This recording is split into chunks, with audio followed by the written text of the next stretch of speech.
And a very pleasant good evening, ladies and gentlemen, and welcome to another edition of Tornado Talk, where we talk all things Brevard College athletics. We have an exciting show tonight.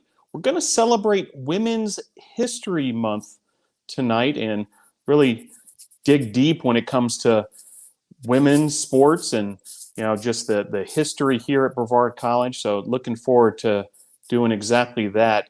Before we get to our first guest, Athletic Director Miranda Nash, do want to thank our sponsors: Arby's, Brevard Orthopedics, BSN Sports, Cooper Construction, eGolf Ford of Brevard, Hampton Inn, Ingles, Jets Pizza, Pepsi, Triangle Stop, and Young Transportation. Thank you, sponsors, for your support of Brevard College athletics. Well, I want to catch you up since we saw you last. First, women's soccer was in action last week, a 0-0 tie versus NC Wesleyan. And then a 2-0 win over LaGrange on Sunday. 2 goals from Ashley Royster. It was also senior day. We'll be talking to some of the women's soccer student athletes later in the show. Next up, women's soccer is at Piedmont this Friday night. Men's soccer, an overtime loss in non-conference play on Sunday, goal by Adam Spencer. Next up for men's soccer team at Huntington on Saturday in Montgomery, Alabama. The volleyball team had a big win last week, a 3-1 win over Piedmont. Caitlin Presley had a triple-double. Pretty rare in the sport of volleyball, 16 kills, 17 assists, and 10 digs by Presley. The Tornadoes then dropped a conference match over the weekend versus LaGrange. Next up, a trip to Maryville, Tennessee on Tuesday at 5 p.m., and then to Macon, Georgia this weekend to take on Wesleyan. The softball team had a conference series in Macon, Georgia versus Wesleyan, a conference sweep over the Wolves with wins in both games 1 and 2. Micayla McCoy with a big game, Emily White as well. We'll talk to those two later in the show to talk even more softball. Softball will be back at home at the BC softball field this weekend. Saturday and Sunday, doubleheaders start at 12 noon each day. Track and field was at Columbia, South Carolina for the CIU Invitational. Big day for George Wells in the 1,500 meter and 800 meter dash. Keelia Oliver with a big day throwing.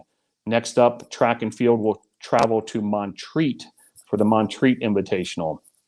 Women's lacrosse took on Piedmont over the weekend, a defeat to Piedmont. Now we'll travel to Pfeiffer on Wednesday, a 6 p.m. start. Men's lacrosse lost at Piedmont in Demorest, Georgia. They travel to Lynchburg, Virginia tomorrow to take on Randolph, and then they're at LaGrange this weekend. Men's and women's tennis had matches on Friday and Saturday. Defeats to Piedmont. You may want to look back on the YouTube channel. You can check out a broadcast from that Friday show with a bunch of interviews. Unfortunately, this weekend's matches at LaGrange postponed due to COVID-19 protocols. Baseball, 3-game series versus Mars Hill. Logan Clark, another big day at the plate on Sunday. Baseball will host Greensboro for a doubleheader beginning at 1 o'clock at Gilcone Field. We'll bring you that one on YouTube.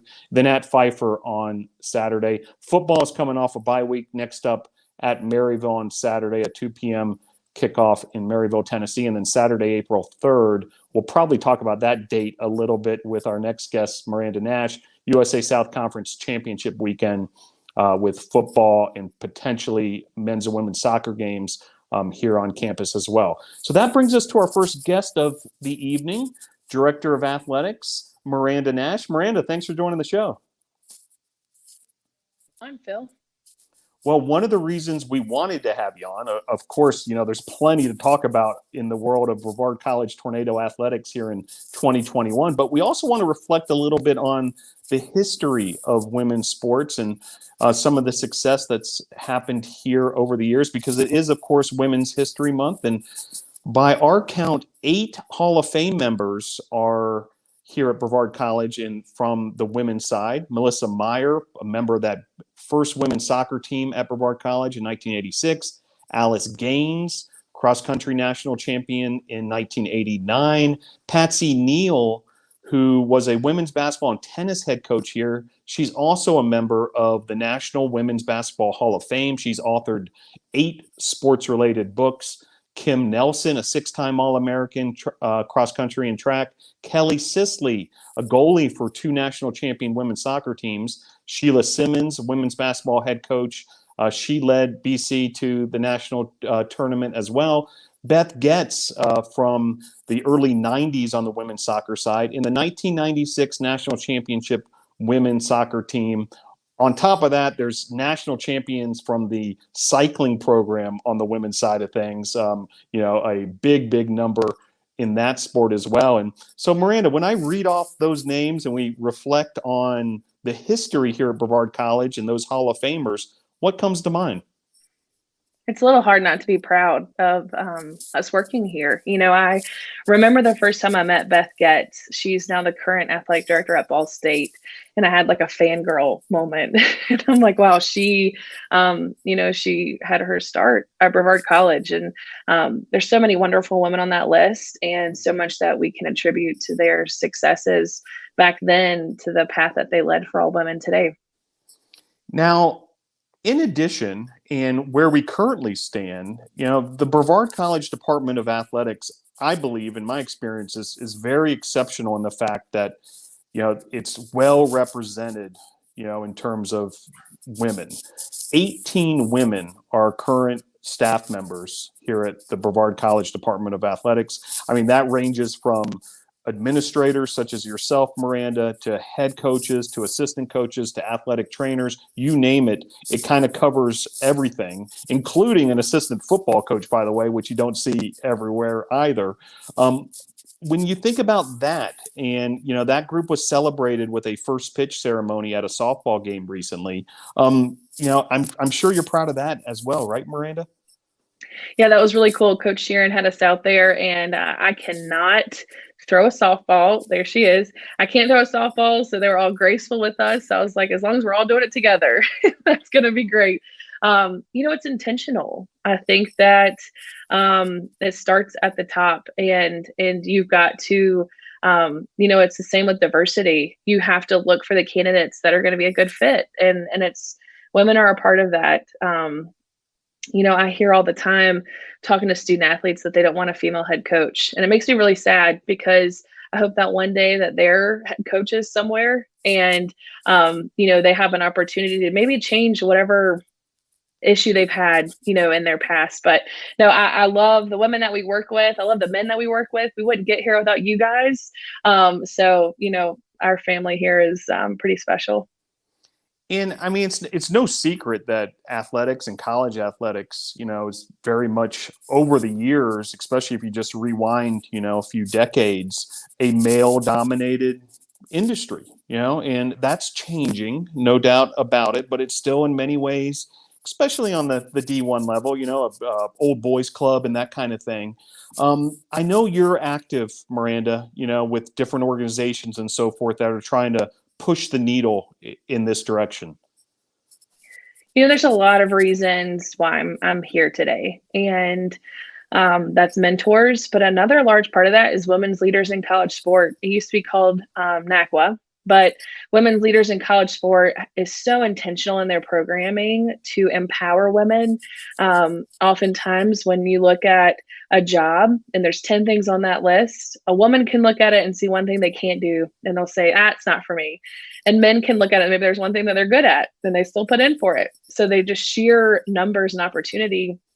They've just done a wonderful job in creating mentor opportunities for young women, as well as just a network of women who can call each other for anything that they need. So it's pretty incredible. Outstanding. Well, hopefully the trend will continue on this, direction, and more women will get opportunities in college athletics. But appreciate all you've done to help that cause. Now, Miranda, it's an unprecedented time, here for us at Brevard College Athletics and across all of athletics, frankly. Everyone's kind of going through the same thing, but, we did some math, and a total of 171 competitions, both home and away, scheduled to be played in this spring semester. Basically every sport, with the exception of just a few, happening all at once here. Can we talk about that a little bit? What are the challenges for a director of athletics in this highly unusual time? You know, I don't know that I've let myself really think about it. It is so fast paced. Every day is something new that I was joking with someone the other day that we were dealing with an issue that was not COVID related and it felt nice. So, every week we hold our breaths to make sure that our testing is clear, that we can compete. And our student athletes have done such a wonderful job at staying healthy and safe, wearing their masks, staying 6 feet apart, doing the things that their coaches are asking to make sure that we have a season. So I'm shocked, if I'm being honest, that we've played the games that we have. But I'm so thankful for them for doing their parts, and our coaches, the constant communication that they're having to relay to the student athletes, and our administrators for just hanging on and always being flexible when we have something change. I think everyone's bought in. If we were on the road and we can be at home, let's do whatever we can to make it happen. And so that flexibility, adaptability, I've been preaching to my staff since August, has really kicked in. And I think another big thing is positivity. We can wake up and choose to be positive every single day. I think that so far everyone's really kept in that mental state pretty good. They've locked in. From the USA South Conference perspective, it was a very well thought out decision, to play sports this spring semester. The presidents from the membership ended up making that decision. And then also a well thought out decision as far as the spectator policies. Could you inform our audience a little bit about the policies that are in place, both for the student athletes on the testing side of things, but also for the spectators? Yeah, nothing that we've done hasn't come without hours of communication. I'm on the executive leadership team for athletic directors. So there's 3 of us that meet weekly, and then all 18 athletic directors meet every Wednesday from 4 to 5. So, conversations definitely are happening. Early on, we knew we needed to do whatever we could to preserve the integrity of our seasons. And even if that meant, soccer's playing in the spring, we needed to do whatever it took. And so I realized there's a massive burden on some institutions. We're very lucky here, very fortunate with our staffing structure that we can do a lot more than other institutions can. And so certainly the conversation was not if, but how. And our presidents really bought into that. In terms of the spectator policy, this is an ever evolving situation. I mean, every day there's something new. And so, during basketball season, it looked pretty bleak. I'm going to be honest. Our teams just were down and out across the conference. And so the spectator policy was born out of that ability to not monitor everything and make sure that we protected the seasons. That was the most important thing. And so obviously it changed. I'm happy that immediate family can come and watch, their student athlete compete. And I'm so looking forward to the day where I don't have to tell someone to put their mask up and stay 6 feet apart. And are you on the approved spectator list? We're really hopeful with the vaccine rollout that can be this fall, that we can get back to our new normal as close as we can to what we've witnessed in the past. Want to remind folks, if you aren't aware of the spectator policy, go to bctornadoes.com and make sure you take a look at that before heading over here to campus and trying to attend an event. There are several, kind of protocols in place that you have to meet before attending an event here. Great to see Luann Shaw chime in here. Hey, Miranda and Mr. Phil, Russell said to tell you both hello and that he misses you both lots. That's Russell McKay from Team Impact chiming in. That was a great program that we did with Russell, and he's a permanent part of the Tornado family, right, Miranda?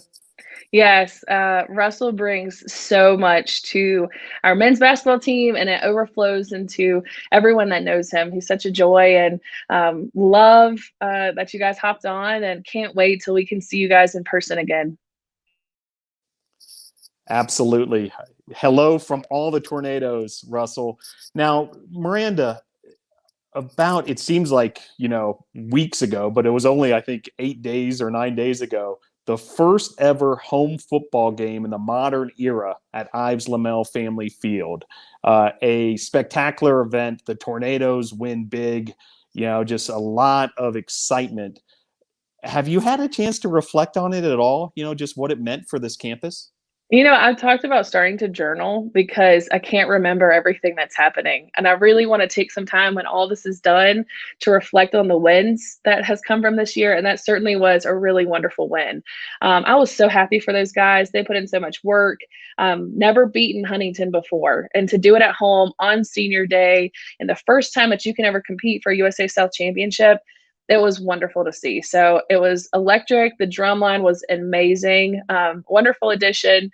So yeah, I just, it was, it felt a lot like the Carnegie Mellon game where things were just clicking. It was going right. Even through the rain, it was still something that I'll remember here for a few months to come.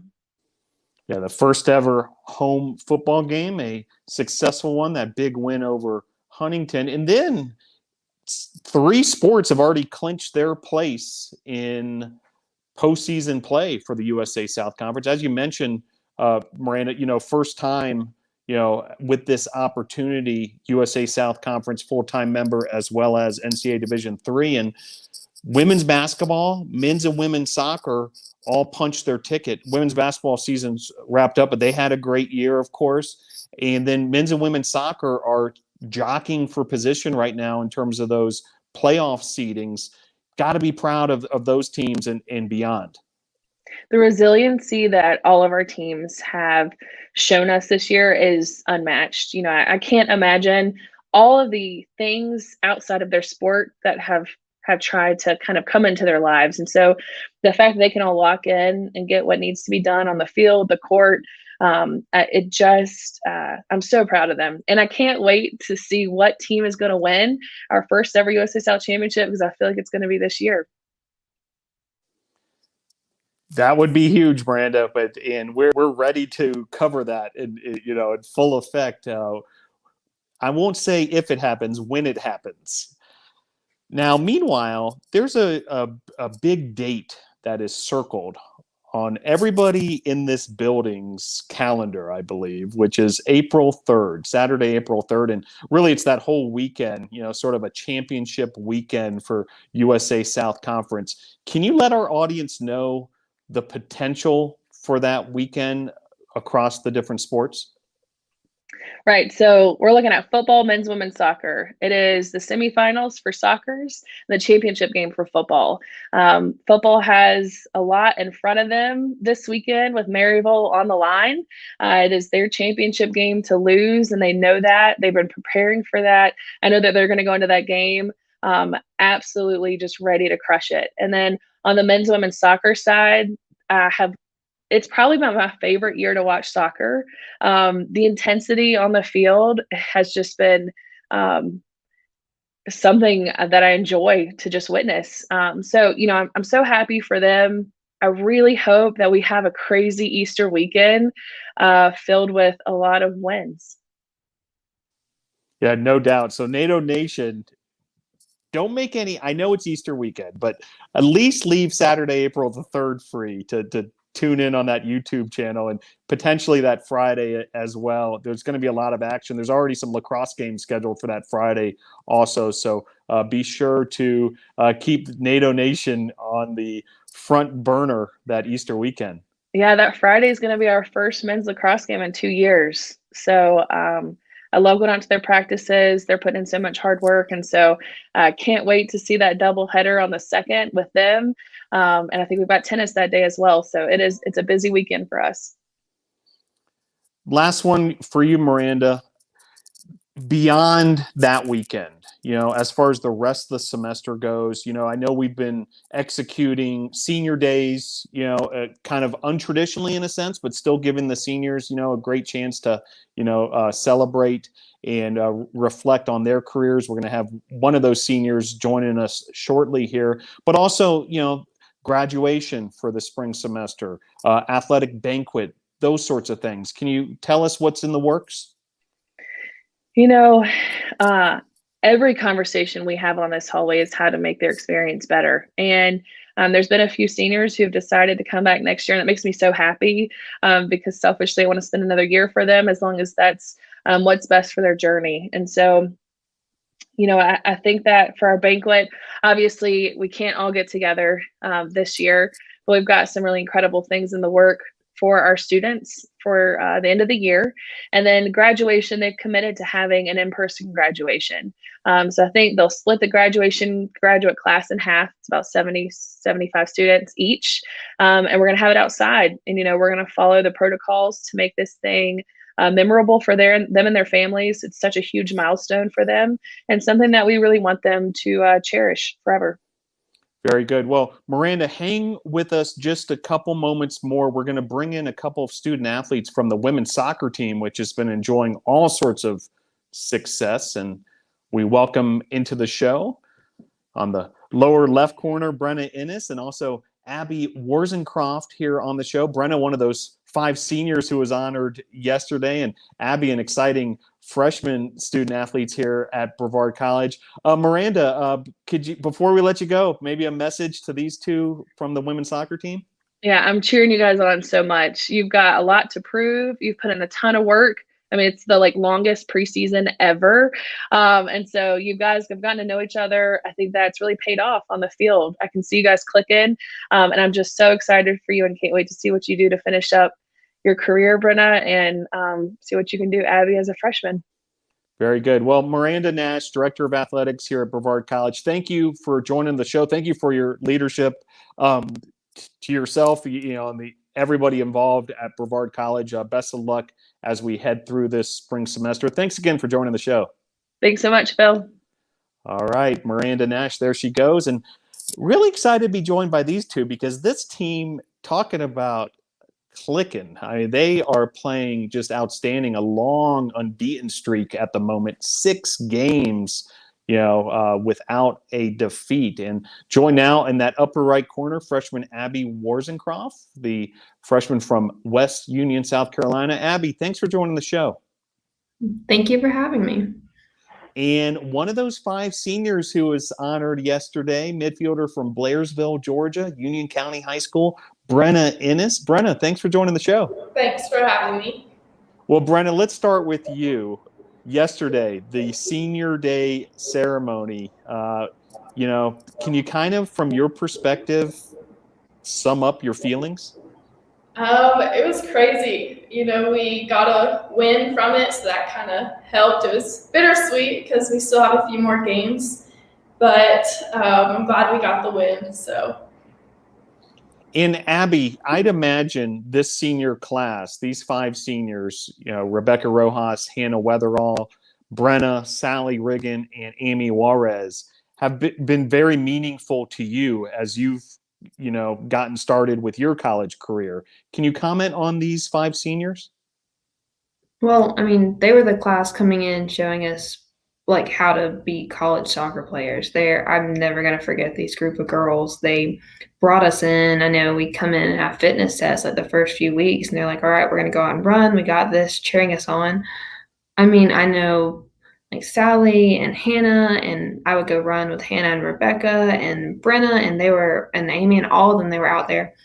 They were there supporting us, and I'm never going to forget this group of girls. They've really helped me become the soccer player that I am today. And Brenna, I can tell you're humble and, maybe not willing to brag about yourself, but can you talk about the other 4 that make up that senior class and just how exceptional they are? Yeah, so before I came here, I was a recruit and I stayed with Rebecca. So that was kind of neat too, just to be now graduating with her. And being able to play with Sally throughout the years too. She's definitely made an impact on who I am and how I am as a soccer player. Amy came in as a transfer, and she's just all around great as a soccer player and a person. So they've all had a huge impact on me here at Brevard. So. And Brenna, sticking with you, you're scheduled to graduate this May with a Bachelor's of Arts degree in Childhood Education, concentration in elementary education. Can you tell us about your future plans following graduation? Yes, so I will be student teaching this fall at Brevard Elementary. After that, I plan to go back to Georgia in the start of January to start looking for a teaching position, and then start to look into master's degree programs. And Abbie, I know you're early in your college career, so I don't expect that you have it all figured out academically, but do you have an eye on, a major or an academic pursuit at this point? Yes, I'm an exercise science major, and my goal is to be a physical therapist. So from here, go to doctor of physical therapy school. Very good. Well, back to the soccer field, and as we mentioned, a 6-game unbeaten streak. You've outscored your opponents 14-1 over that streak, and the 14 goals are impressive. But I'd like to talk a little bit about the defense, because something is stopping these opponents from not only scoring but also just not getting many shots off. Brenna, can you give an explanation how and why the defense is playing so well? We have a really solid back line. I think we were able to connect pretty early on. Abbie and Emma work really well center back wise. We do have a young back line, but they all stepped up, and I think that definitely helped. So I think that's where we're at with that. And as Brenna mentioned, Abbie, you're a big part of that defense. Is there a certain mindset you all have on that back line to prevent that opponent from getting chances? Well, coach says go out there and work hard every game. Try not to let them get a shot off. And as we say before every game, make Rebecca look good. That's right. Rebecca Rojas, the goalkeeper and one of those 5 seniors. And already she's won 2 Player of the Week awards this year. So I think you're doing exactly that. As NATO Nation starting to chime in, we've got folks from as far as Europe, joining the show here. Well, there's still some work to be done here. You have clinched a spot in the USA South Conference postseason, but now it's time to, jockey for position and try to earn a chance to actually host a game. Brenna, can you kind of tell us about the week ahead and your preparation for the next game? So at practice today, we just kind of sat and talked about just mentally preparing this week, hydrating and just getting ready, because this is a big game on Friday. So we're just preparing at practice this week. Women's soccer at Piedmont on Friday. That's a 7:00 start in Demorest, Georgia. Abbie, you've taken a few road trips now with the Tornadoes. Is there a different mentality that the team needs to have to get these road wins? Well, when we go on the road, we have to remember it's not our field. It's not always going to be as nice as we have. There's going to be bumps in the field sometimes, and you just have to go out there and work harder than the other team and want it more, because you can't always control the situation when you're not at your home field. Yeah, makes a lot of sense, and wish you all the best of luck as you head to Piedmont on Friday, and really looking forward to seeing you that following week as well, the week of April 3rd, and that first ever appearance in the USA South Conference postseason play. So congrats in advance on that one. Well, before we let you go, do want our audience to get to know each of you just a little more and sort of your background and upbringing. Brenna, can you kind of tell us when you started playing soccer, when it got serious, and eventually what led you here to Brevard College? I began playing soccer when I was 4. I always had the dream of playing in college. I started playing club soccer in high school, and I had to travel about an hour away for club just because we didn't have anything around us. I went to the Wingate soccer camp before entering my senior year, which is where a lot of my class was picked up from and recruited. Once I got to Brevard, I just fell in love with the campus, and I just really enjoyed the team environment and knew that it was for me. And Abbie, can you tell us about your journey as a soccer player? Yeah, I started playing soccer when I think I was 3 or 4, something like that. And my story is actually pretty similar to Brenna's. I had to drive really far to play club, an hour and 20 minutes. And I was at the Wingate soccer camp where Coach Chelsea saw me play and asked me to come down. And I had been to Brevard before to come see the white squirrels, go eat ice cream and see white squirrels. But whenever she called me for a visit and I looked around and saw this beautiful campus and met the girls, Brenna was actually one of the people that I stayed with on my visit. And I fell in love with the place. I mean, it's a great culture. If you get a chance to be a part of it, you want to be a part of it. So, I mean, I've always wanted to be a college soccer player, and I found an amazing place with an amazing group of people. Well said. We're really glad you found your way here as well, Abbie. Brenna, she touched on a little bit and beyond the white squirrels in the ice cream. What makes Brevard College and Brevard, North Carolina so special? I just think because it's small, there's the little things around campus that just make it so unique, and so many people come here, and so you get to meet a lot of unique people. So I think that's what makes it so different. And Abbie, you mentioned it a little bit as far as this team culture goes, but now that you've, settled in, you've got games under your belt and that sort of thing. If you were talking to a high school student from your hometown, who was potentially a good fit for Brevard, what would be the kind of things you would tell her? Well, I would tell her that you are welcomed and you're like part of a family here. Like you walk in, I was so nervous coming in because I was like, what if the girls don't like me? Kind of like that. Like, what if I don't get along? First week I was here, we were out there playing soccer together and you just knew you fit in. They're so welcoming. Like this is a great group of people to be a part of. They are nice to everyone. They're accepting of everyone. And they're also out there pushing you on the soccer field. So they're great teammates as well. And so I would tell them, be like, you want to be a part of this. Like once you get in and realize it, you don't want to leave. You want to be here and be a part of this program. Very good. Well, before I let you go, would like to give you each the opportunity. Thank yous, shout outs, anybody who's helped you along the way who may be watching this program, might catch it on replay, or just someone you want to, make sure that you thank. Brenna, we'll start with you, the senior. Thank yous or shout outs for us? Yeah, so I just want to say thank you and shout out my parents for just the constant support with soccer, and my sister too, and the friends that I have here at Brevard College. Very good. Same opportunity for you. Yeah, I just want to thank my family. They've always been there for me and all the coaches I've had along the way. And because I didn't do a shout out last time, I want to say thank you to my boyfriend for also being there for me.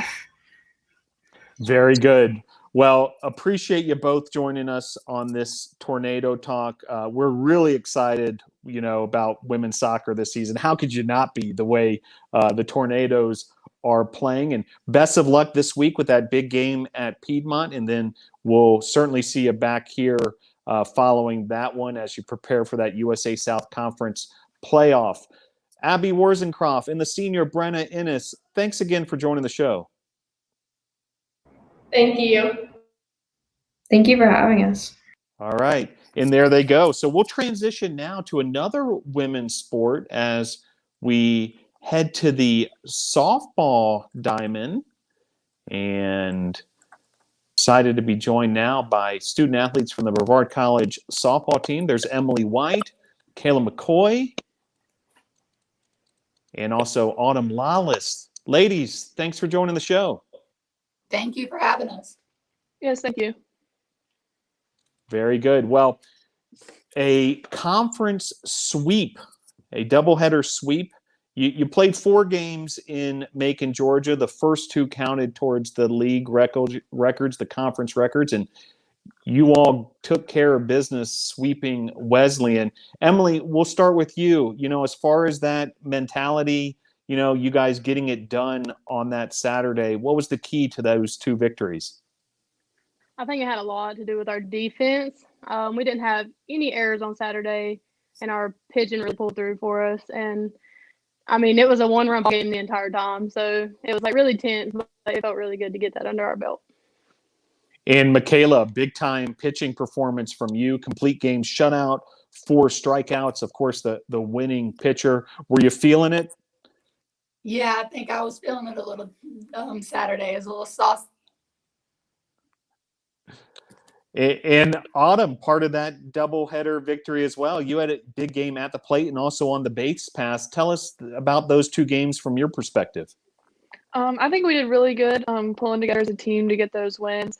I really enjoyed us winning and the atmosphere that we had, and I think that it was really good for us to start our season off that way. And Autumn, let's stick with you. Freshman outfielder from Simpsonville, South Carolina, not all that far from here at Brevard, North Carolina, Hillcrest High School. Can you tell us a little bit, now that you've got some games under your belt, now that you've been a part of the program for, now a second semester, how does it feel to be part of this Brevard College softball team? Well, I was actually talking to Brittany Franks this weekend, and I told her, I was like, I've only been here 2 semesters, but I feel like I've been on this team for years. And I think that really having all of our teammates, they really welcome me, and they really help me. Like Micayla and Emily and Taylor, they all go to the field with me and help me with everything I need. And I feel like that really helped boost my confidence for this season. And it's just like a family, and I really appreciate that coming in and being a freshman and them supporting me. Micayla, Autumn, and several others make up a strong freshman class, and a lot of just great newcomers on this year's squad, correct? For sure, 100%. Like, the addition of the freshmen this year is outstanding. Emily, can you add further on that idea? These newcomers are making a big difference this year. Oh yeah, for sure. I think in the fall I got paired with Autumn, kind of like a little sister, big sister thing. So I kind of took her with me, and now we're really close. So it's a good thing. Well, we head back to the BC softball field this weekend. There's 2 games scheduled versus Huntington, both a doubleheader on Saturday and also Sunday. As these messages are just flying in, guys, I can't even keep up with them. So if you see something that you want to respond to, you guys go right ahead. Obviously NATO Nation turning out for the softball team here. But back to the BC softball field this Saturday, and the first season in several years, certainly in kind of this group's career, that you're playing out there again. So far so good, Emily, as far as the new facility? Oh yeah, the field's great. The new dirt we have on it, it loves the rain. It does get a little hard. We're still kind of trying to get into the transition of it, but the field house on their end is perfect, and the best thing I've had in 4 years I've been here. So Micayla, tell us more about these new facilities and what it brings to the table for you all as a team. I think the addition of the new facility is great, because now, like, when we have recruits that come up here and we're trying to sell our program to them, like, having that nice facility and that nice locker room is really something to show off, and something that they can look forward to. And also having the traditional softball field again is just, I think that sells itself too. Like, be able to play on the dirt, be able to get dirty, get the white pants dirty, and having a working facility, something that's playable. I think that's amazing. Yep, and just to have your own home that you can call your own, the BC softball field. Now, Autumn, the 2 seniors mentioned wait. Let's hold on. Let's get this comment in here. Which way do you run when you hit the ball? Which has created, laughter amongst all 3 here. Who wants to take this one on from Brittany Franks? Micayla? So the last Tornado Talk interview that softball had, Taylor Hannah, a transfer, was on here, and I believe the first thing she said was, I just hit the ball and I turned left. And it's just been an ongoing joke between the softball team ever since. Yeah, now it makes some sense. Yeah, you don't want to turn left out of that batter's box, right? Very good. Well, Autumn, we were talking about the facilities, and what I'd like you to do is, if you can kind of help NATO Nation imagine just how nice that field house and that locker room is. Can you describe, and feel free to go into as many details as you can think up, what it's like in there, and kind of all the sort of bells and whistles that you all have? Yeah, so this year when we got our locker room, the whole team got together, we all moved the lockers in there, and we put all the couches in there, and it really kind of turned into our hangout spot. We have a TV, and we have team movie nights, and sometimes we just hang out in there before practice. And it really, I feel like it brought us closer and made us do more things, because we have our own space to go to. And also with the field, I know when I came and toured here and I heard about us playing on the turf, and I was very confused. I was like, soccer, how do you make this into a softball field, And I think playing on the dirt really made me feel better about coming here. And it's just a part of softball. You don't want to play softball and on the turf. You want to get dirty, and you want to be able to slide and get your white hands dirty, like Micayla said. So I feel that really wanted me to come here more, knowing that we were going to have a dirt field. But I think that it's really like helped our team all together. And the locker room is just super nice. And I mean, we're lucky to have it now. Last one as we kind of wrap up the softball portion of the interview. Emily, senior season, senior third baseman, and you guys are off to a great start so far. But I know you guys are hungry, to really make an impact this year and rack up a bunch of wins. From a competitive standpoint, can you talk about your goals? I think this season has a lot to do with us finally being able to go to postseason. So having as many conference wins as we can to get there would be really nice for Micayla and myself and all the other seniors. I think we have a couple, but I think that's what we're really shooting for. And Micayla, things happen in your favor where you're able to come back here this year and experience this senior season. I remember the story last year, when it seemed like your college career may have been over, but you're back. Can you comment just like Emily did as far as your goals this year? Last chance at it as a college softball career. I think one of the biggest goals for me this year is to just realize that, yes, it is my last chance of playing, to finish what I started and to just have fun with it. Like, just relax, have fun, go out there, play, be competitive, and, just really support my team and have their backs just like they had my backs this weekend. Like, I think that's one of my biggest goals is to just have fun with what I'm doing and have fun with them guys this year. And Autumn, I'd imagine yourself, along with the other younger players, the underclassmen, you have to be motivated to come up with a big season for these two seniors and the entire senior class, correct?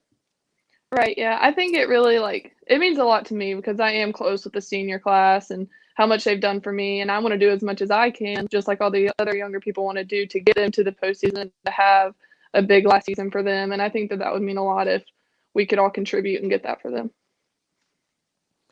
Before we let you go, do want NATO Nation to learn a little bit about each of you off the field. And we'll start with the two seniors since you all are approaching graduation as well. Emily, tell us about the degree you will be obtaining and then also your plans following graduation. I'm criminal justice major with a minor in psych and coaching. My plans after graduation have changed now that there's a master's program, so I'm kind of shooting for that one, and then we'll see where it goes. Micayla? Oh, boy. Okay, so I'm an exercise science major with a minor in coaching and psychology, just like Emily has. The master's program for strength and conditioning and coaching has been brought up.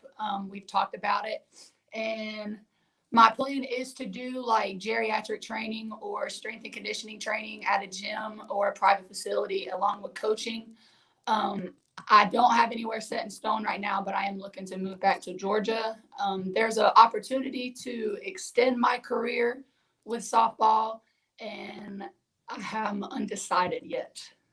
So we're going to see where that takes us. Stay tuned, in terms of the career of Micayla McCoy. But first things first, I know you guys want to continue to deliver big this season. Autumn, can you tell us a little bit about perhaps the academics on your side of things? I don't know if you've selected a major yourself or you've got your eye on something. Yeah, I'm a health science major and have a minor in psychology. And my big goal is to go to med school after this and try to be a pediatric oncologist. And hopefully that's what I'll stick with. So that's what I got right now. Very good. Well, I will let you all go back to preparing for this weekend's matchups versus Huntington. But before I do, want to give you the opportunity for shout outs, thank yous, anybody you want to, make sure you acknowledge here. Emily? Yeah, I think my whole family's watching together right now. So all of them as a whole. And I know our team's watching. I know Brittany and Taylor for sure. So I'm thankful for all you guys. And you do mean a lot to me. Micayla? I definitely want to give a huge shout out to Coach Bree. Thank you for everything that you've done for us and that you continue to do and how you are blessing our program. I also want to shout out to my parents. They've pushed me ever since day one to get to where I'm at. And I'm pretty sure my mom commented on here. And just to thank my teammates, for making this one of the best seasons and for helping me be a better softball player and a better person. They've really been there for me. Autumn, shout outs for us? Yes, I want to thank my whole family and especially my mom and my grandpa because they're my best friends and they really pushed me to be where I am today. And also want to thank Coach Bree and my teammates for being there for me and supporting me and welcoming me into this program and all my past coaches. So, Micayla McCoy, the senior pitcher from Cullowhee, North Carolina. Emily White, the senior third baseman from Shelby, North Carolina. And Autumn Lollis, the freshman outfielder from Simpsonville, South Carolina. Ladies, thanks for joining the show. Good luck this week. We'll see you out at the BC softball field versus Huntington. Can't wait to see you all back in action. all right, thank you. All right, and there they go, those softball student athletes. And once again, folks, this weekend, softball will host Huntington at the BC softball field. Saturday doubleheader starts at noon, same start time on Sunday, and we'll bring you all the action right here on the YouTube channel for those broadcasts. And glad to transition now to a very special group of staff members who we don't get the opportunity to talk to here on Tornado Talk all that often because they are so busy taking care of our student athletes. So see if we can effort our athletic training staff, and we've got them all here. This is outstanding. Julie Miller, head athletic trainer. Nicole Harshbarger in the upper right, assistant athletic trainer. Lower left, Caroline Papin, the assistant athletic trainer, and also Liz Kelley on the scene out at men's lacrosse practice. Liz, let's start with you because I know your time might be short. You've got to keep your eye on, the ball out there. Can you kind of tell us what's going on, where you are exactly? Well, I'm on the turf field right now, and we are doing our pregame practice. So today's more of a walkthrough than anything else. But you definitely still have to keep your head on a swivel around these guys. So we're all getting really excited for the game tomorrow. Very good. Well, very cool to have you kind of tune in, on the spot here. We understand if you've got to go at any point, but great to have you here, Liz. Julie, we'll start with you, head athletic trainer and, the leader of this group here. We do want to let folks know it's National Athletic Training Month, which is held every March in order to spread awareness about the important work of these athletic trainers and the athletic trainers across the country. The 2021 slogan is athletic trainers are essential to health care. Before we kind of get into the specifics of the operation here at Brevard College, Julie, as far as that message goes, can you kind of inform our audience just why that's the case?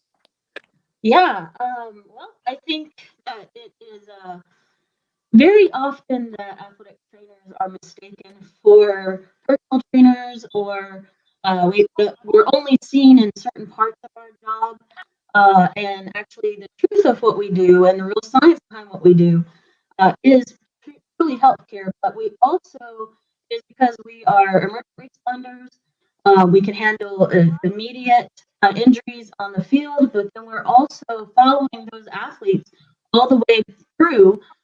Getting them off the field, doing initial treatment for them, initiating rehabilitation, whether that be preoperative or postoperative rehabilitation. And we're following these student athletes all the way through their injury, all the way to return to the field. And so, we're not only here to help with orthopedic issues that they may be dealing with as well. We have training in psychosocial situations that our athletes may experience. We have training in nutrition, so we can help counsel in that. And there's several others some other areas as far as general medicine, hydration, weather care when we are out in the inclement situations.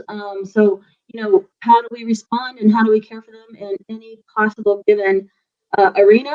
And we're there for their total health care. Makes a lot of sense, and glad we're able to help hopefully get that message out there further and kind of change some of those misconceptions. Well, 19 sports at Brevard College and 4 athletic trainers, so you have to split them up somehow and make it all work. So what I'd like to do is kind of go around the horn, and if each of you can tell us what your responsibilities are, across that landscape. And we'll start with Nicole. Can you tell us, what sports you're responsible for, Nicole? Yeah, so I am responsible for football, men's basketball, softball, and men's and women's tennis. Very good. And Liz, we know you are out there at men's lacrosse practice. What are your other responsibilities? I also cover women's soccer, rock climbing, cycling, and baseball. Caroline Papin, assistant athletic trainer. Tell us what's on your plate. So I am primary for football. I'm also sideline and competitive cheer and dance, and then women's basketball. And Julie, of course, you're responsible overall for the operation, but specifically, what sports do you focus on as well? So I have men's soccer, volleyball, cross country, and track, and I am missing one. Women's lacrosse. I apologize. Very good. Well, I'm glad we got them all covered, no doubt. Well, let's go around the horn and learn a little bit more about each of you. It's a fascinating career path to get into athletic training, and I'm sure there was a sort of a crossroads or a moment where each of you made that decision. Would love to hear from each of you as far as kind of what motivated you to get into this career, and your path that brought you eventually to Brevard College. Nicole, can you kick us off? Sure. So I actually started in high school. I had a friend who helped out the athletic trainer, and she said that he needed some more help because he had a couple of students graduating, and walked into the athletic training room and basically never walked out again.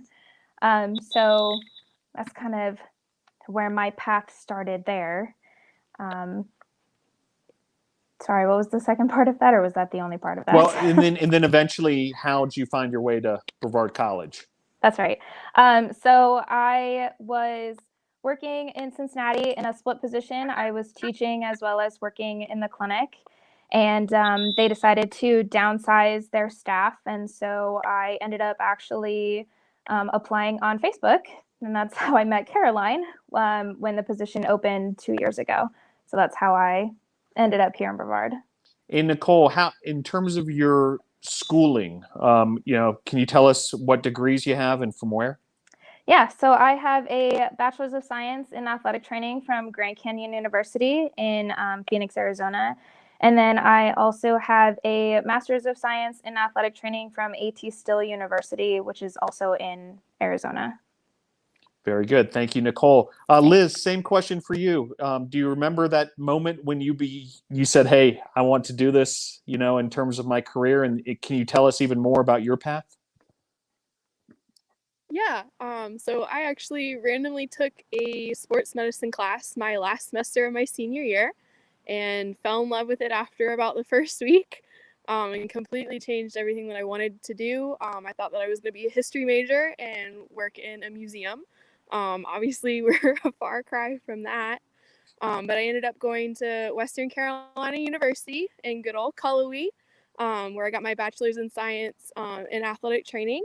And then I worked in a orthopedic clinic with an orthopedic surgeon for a little bit before going on to grad school at the University of Florida, where I got my master's in applied physiology and kinesiology with a concentration in athletic training.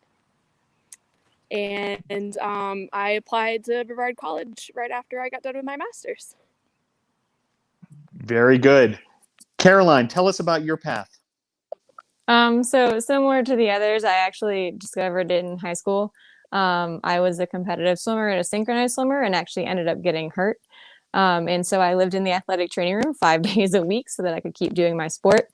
And I decided over that course of those 4 years that I wanted to help other athletes not be in the same situation that I was in. And so I was like, this is the perfect path for me. I love sports. I love medicine. You combine them together and you get athletic training.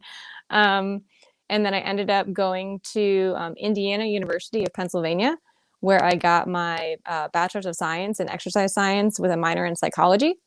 It took a year off and personal trained for a year back home in Michigan, and then went back to Pennsylvania to Bloomsburg University, where I got my Master's of Science in Clinical Athletic Training. And then found Brevard. I've always loved the Asheville area. And so when the job popped up, I was like, this is where I'm supposed to be. So I applied and ended up here. Julie, same question for you, of course. Tell us about your path, your schooling, and so forth. Oh yeah. Well, I think you're going to find the same theme as I also found it in high school as a freshman in high school. And similar to Nicole, got to help out. And I think the moment that it stuck for me was when I was able to help immediately the first time on the field, and help somebody, and then get them back on the field during the same game, So that was kind of like a really, moment that I was like, wow, I can really be like effective and I can, help somebody. So that was maybe a year ago. I then went on to Cumberland University in Lebanon, Tennessee for my undergrad. And that was in physical education with emphasis in athletic training. And then I went on and also worked as a graduate assistant there for 2 years to get my master's in education, health, and wellness. And thought there for a moment that I would want to be a teacher and athletic trainer in the high school setting. And I lasted all of 1 year at the high school setting because I much more prefer the collegiate setting. So after that, I just had a series of small universities, which is my preferred environment to work in. So I was out in West Tennessee at Lambeth University and then Bethel University, and then ended up trying to get closer to family, teaching for 2 years at Western Carolina. And just kind of felt like, I really need to get back in the clinic and back working with sports. And I love teaching, but, it's not, it doesn't fulfill everything all the time. So I still wanted to get my hands dirty, I guess, so to say. And that's how I found Brevard. Very good. Would like to learn a little bit sort of about the fundamentals of athletic training. And, if you had a, intern and you were really trying to teach them, sort of, hey, these are the kind of things you've always got to be aware of when you're a athletic trainer. What would be the sorts of, tips you would give that intern? Julie, can you start us on that one? Well, I actually do have an intern right now. She's only gotten to come in a couple of times that we've worked together, but she's been helpful. It's kind of different. One of the things I remember telling her the first time that she worked is, everybody goes to sporting events and they watch the ball and they follow the excitement. Athletic trainers usually, and I say this all the time, I miss the goal almost every time because I'm usually doing something. And so you have to know what's going on all on the sideline. And then most of the time we teach, and it's kind of a different way of thinking about it, we teach that we watch a lot of our sports from the waist down, because that way we might actually get a physical view of when the injury occurs. And so it's a different way to watch the game, I guess. That was like one of the first things that I ever learned when I was a student. I Nicole? think there's countless things we could share. But. Sure. Nicole, anything to add there? I think that one thing that interns or anybody really needs to remember is when you're working with someone, you have to think about the whole person.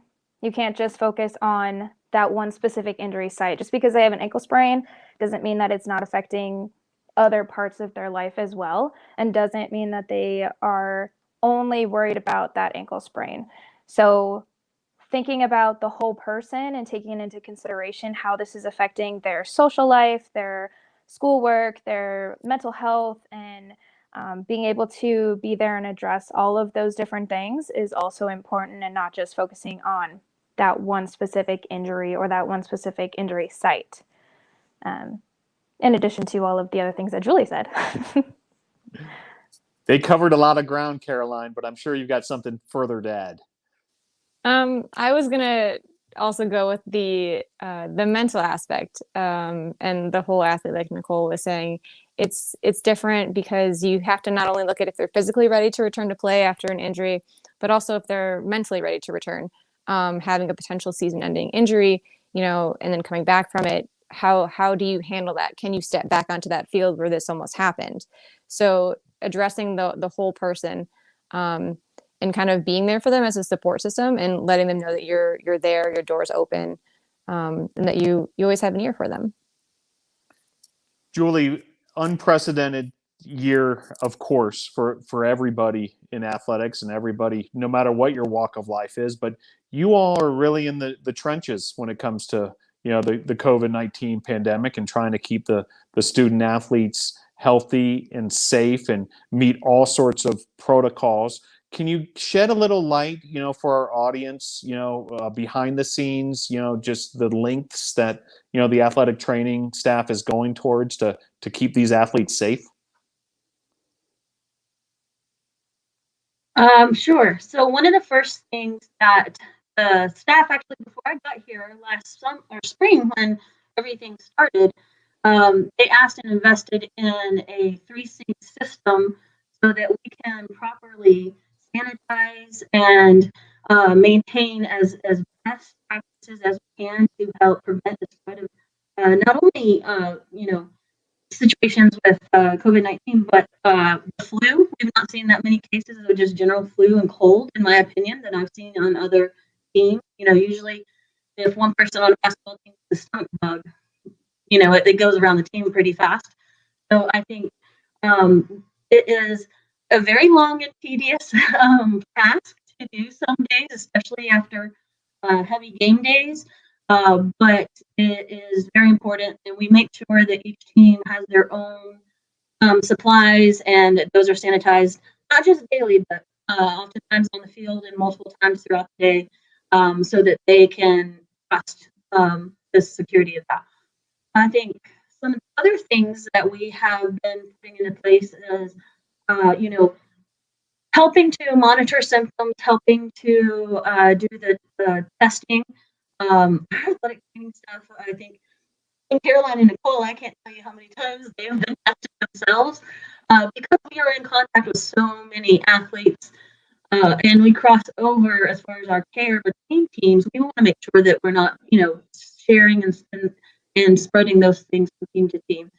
So we are part of that testing system. And then after an athlete comes back and has had symptoms of COVID, and even sometimes when they haven't, we developed a cardiac return to play policy, about 4-day, 5-day progression, where we are monitoring their vitals, and then they progress back into activity. And we've had several who have had some difficulties. And so the staff has been amazing with helping follow up with doctor's appointments, you know, like they said, caring for the whole athlete. Are they really ready to get back on the field, making those decisions in the right moment? And then, you know, another thing is, you know, we have to be the advocate for our athletes. So sometimes we have to hold them back from themselves because they want to push too hard. And we have to be there to remind them. So I can't think of, I'm sure there's plenty more that we're doing every day, but I think it's a start. Nicole, a season unlike any other. What comes to mind when I ask you simply, you know, what's different about this year? Well, that's kind of a loaded question. Having 3 seasons squished into 1 season is very challenging. But you know, it's something that we've been, you know, juggling, and we're figuring out a way to make it work. But that has been probably the biggest, most noticeable change, is that everything is all at the same time, which can be very, like I said, challenging. But you know, like I said, we're pushing through, and that's the biggest current change. Even though it might feel like we have more injuries, I think it's just because we have literally everything going at the same time. So there's more injuries because there's more athletes competing. But we're happy to see them competing again, and you know, everything got cut short in the spring, so it's nice to be out there. Even for us, I know the athletes are excited to be out there, but it's nice for us to be able to be back out there and see them perform and get that breather out there too. Caroline, a season unlike any other here at Brevard College, correct? That's very true. Very, very true. Now, go ahead, Caroline. Nope, you're fine. First ever football game at Lamel Family Field. It was a big success, a lot of hoopla around, that environment and so forth. But, I know it was a different scenario for you all as athletic trainers. And, Caroline, you've been around the football program for a few years now. Can you tell us how, things were perhaps easier, more challenging? How did that work out for you? It was for sure an adjustment, especially as my first year is primary football. Trying to figure things out from moving from somewhere that's across town to moving somewhere that's right outside of our room, which was really nice, to not have to carry or truck over 9-10 gallon coolers each weekend is actually really nice. But just trying to figure out those courtesy things too, with reaching out to the team and helping them move their things down. That was definitely a situation where we were trying to figure out, how do we do this on our new field? How do we figure this kind of stuff out? How do we prep things if there's other things going on campus? Because once again, this is kind of a strange year. So there's not just one football game going on. There's, a tennis match, a baseball game, a softball a game. So there's all these different things going on. So we're like, how do we have enough coolers? So it's definitely been, it was an adjustment, but it was really nice. We ended up getting the guys ready out of the field house, out of the new satellite AT room is so beautiful and wonderful. So having them right down the locker room, or right down the hall from the locker room, was really nice. And the guys could just walk in, and it was really nice. It was really nice and fun. Very good. Before I let you go, it's also, in addition to being National Athletic Training Month, Women's History Month. And I don't know if you all have noticed, but it's been a all-female guest list, this evening, in celebration of Women's History Month. And, we went through some of the Hall of Famers earlier in the show and so forth. And, you all are an all-female staff, an athletic training staff, and, I don't have the data in front of me, but I can't imagine there's all that many across the country in college athletics. Maybe I'm wrong, but that being said, can you comment on that, as far as, what your feelings, your thoughts are when I mentioned Women's History Month, athletic training, and, how it's emerging amongst women, in this industry. Caroline? For me, I think it's one of my favorite things that not only Women's History Month, but International Women's Day happens to all occur during National Athletic Training Month. I find that it just warms my heart. And to see women in the field, there's been a lot of, especially this past year, you look at the Super Bowl, you look at all these other sporting events, how many glass ceilings have been broken by women, not only in athletic training, but in coaching and in strength and conditioning. So just seeing women in sports, kind of taking that step forward in that front seat, like Miranda was saying at the beginning, it's really great. Nicole? Yeah, I agree. It's been amazing to watch all these women step up, and especially in the more public arenas like the pro sports, and seeing all those change, especially with the head female athletic trainers in professional sports. Like there's been some in the NFL, and so that's really awesome to see. And I had the opportunity when I was first certified to work with an all-female staff, and so it's actually kind of nice to be back with an all-female staff. Not that I have anything against the males, but it is a different feel and a different vibe with when you have an all-female staff, and it's very empowering to have that behind you and be able to work with everything that was such a male-dominated field up until very recently. Actually, it's kind of a little bit more evenly split, but so it's really great, and I also agree it's perfect that it lines up with National Athletic Training Month, and so it's very empowering, I would say. Julie Miller, head athletic trainer here at Brevard College. We'll leave the final word for you on this subject. Women's History Month, National Athletic Training Month. Can you sum it up for us? Sure. I can definitely tell you it has drastically changed since I started in this profession. And so much for the better. And Nicole, I think if I remember correctly, I almost want to say that we're almost 60% of the workforce now. And so we are a little bit outnumbering the fellas. And so that's good to see. I think that, Athletic Training Month has always been a special time, and we always have a lot of fun with it inside the profession. We do different types of competitions, the different college programs do that and things like that.